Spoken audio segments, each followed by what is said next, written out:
Ja, also willkommen. Wir sind hier Post-Game nach dem Sieg von G2 3-1 gegen Enns. Ich bin hier mit dem Erasmus Hooxi. Wir haben herausgefunden, wie für ihn der Tag so war. So Hooxi, this must feel great, right? You're the second team to make the back-to-back Kato into Cologne. How does it feel to fucking win a trophy here in the cathedral in like the biggest non-major event?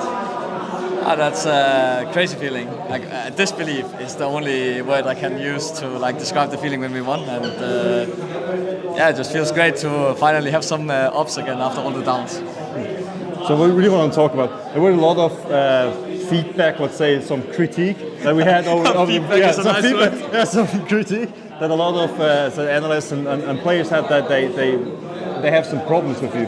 But today, you showed that you had that aim, you had some aggressive plays, you had some incredible rotation timings.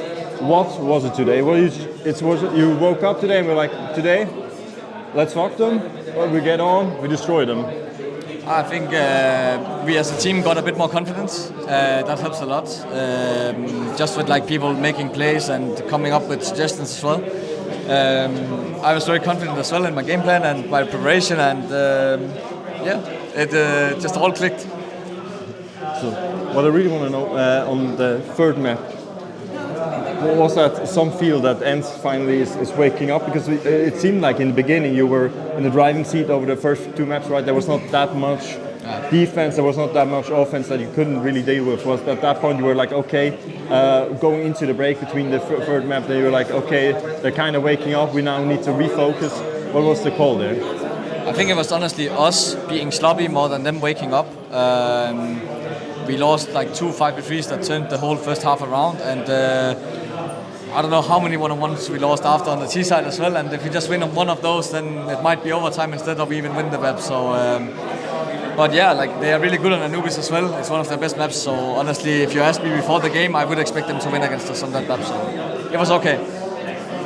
Great. So the real question is, after this, how long will you take a break, or is it right back to grinding?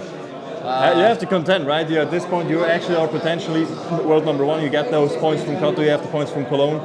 Is that the new stabilizing, being the world number one, leading into CS2? Is that what you're now focusing on, or is there a small break in between? Well, that would be cool, of course, but no, I don't really know what the plan is, honestly. The plan was to win Cologne, and now we did that, so now we have to set new goals, and I don't know what will happen for Gamers 8, but and Pro League, and who God knows what happens with CS2 as well. So it's all a blur right now. I cannot tell you.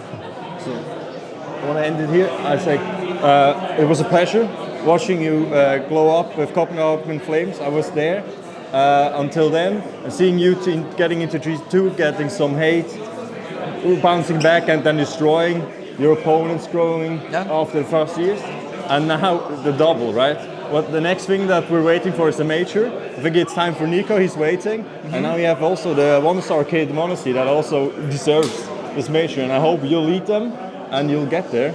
Yeah. And then we'll hopefully see each other at some later point. Rasmus, it was a pleasure.